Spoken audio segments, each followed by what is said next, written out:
Okay, so let me ask you something. What if your childhood home was a prison? I mean, seriously, how would growing up with your entire life running on the rhythm of a jail schedule shape your view of the world, your career, even your whole philosophy on life? Well, that's exactly where the story of Pascal Magne begins. He's one of the most influential figures in dentistry today, but his journey, wow. We're going to dive into his incredible personal and professional story. And trust me, as you'll soon see, it's about a whole lot more than just teeth. So, let's set the scene. Our story kicks off in a pretty unusual place, the city of Neuchâtel, Switzerland, where Pascal's childhood unfolded and, yeah, I mean this literally, behind bars.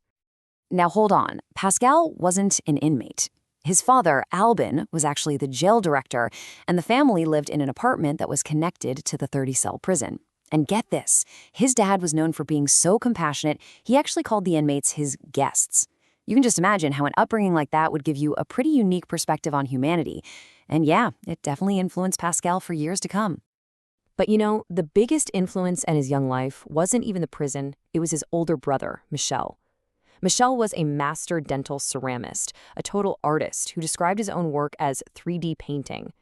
Just watching his brother create this stunning, lifelike beauty out of porcelain, that's what did it. That's what first put Pascal on the path to dentistry.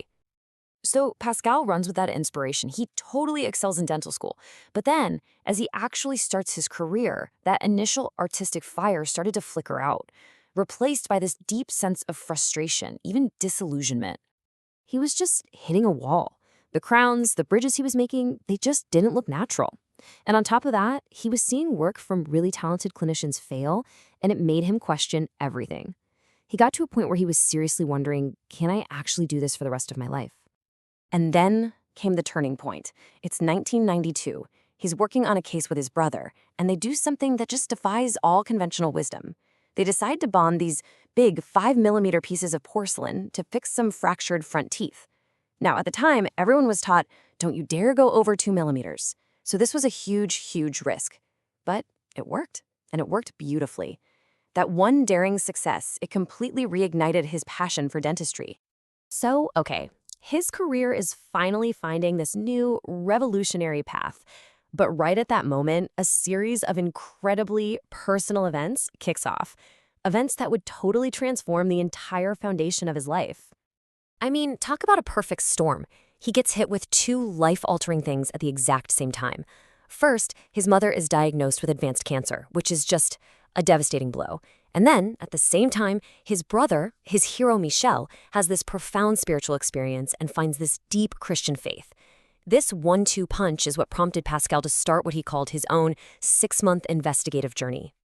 And he approached this journey with that same analytical, scientific mind he used in his research. This wasn't about just, picking a belief system. For him, it was about really investigating what he called the spiritual marketplace.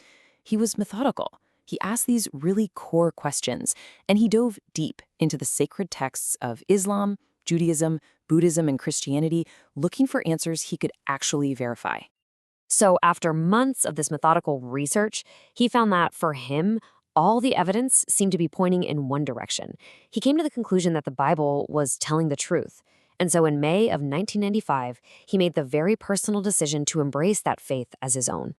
This whole journey came to a head a few months later with his baptism. And for him, this wasn't just a ceremony. He describes it as the best decision of my life, a way to publicly stand by the truth he felt he discovered for himself. Now, you might think a profound personal transformation like this would stay separate from his work, right? Nope. In fact, it started to completely reshape his entire professional philosophy. So he's on a research sabbatical in Minnesota, and his mentor, a Dr. William Douglas, finally gives a name to the groundbreaking work Pascal was doing: biomimetics. The whole idea is kind of revolutionary in how simple it is. Basically, instead of trying to invent brand new solutions, you just learn from and mimic the perfect designs that are already found in nature. And this is where his two worlds just merged into this one powerful philosophy. He drew this incredible parallel. Just as Jesus had become his personal model for how to live life, the natural tooth, with its amazing, magnificent structure, that became his professional model for how to restore. And his new life was really starting to take shape outside of work, too. This is a great story. He met his future wife, Gaby, after she spotted this fish symbol on his car. He was just about to explain what it meant, but it turns out she already knew. They shared the same faith. He said it was just a thunderbolt moment.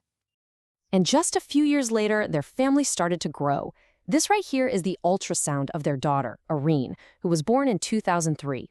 It was really the beginning of a whole new chapter for them, one filled with so much joy. So you have all these different pieces, right? The prison, the art, the science, the faith. How does all of that come together to form one person's life? Well, let's zoom out a bit and look at the whole story. I mean, his path has literally taken him all over the globe. It starts with his childhood in Neuchâtel and dental school in Geneva, then that career-defining research sabbatical in Minnesota, and finally building a new life and this amazing career at the University of Southern California in LA. But life, as we all know, is never a straight line. It's not without its challenges.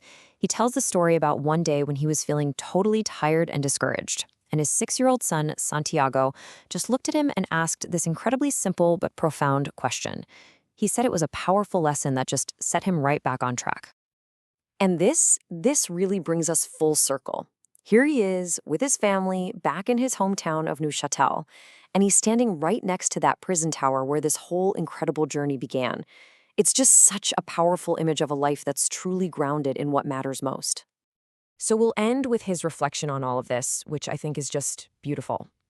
He suggests that maybe we're all, in some way, just a collection of broken pieces. But when those pieces are brought together, they can form a beautiful mosaic. And the thing that holds it all together, the binding agent, it isn't perfection. It's passion and love. That, he says, is what holds everything together and creates true art. And that's just a profound way to think about, well, not just dentistry, but life itself.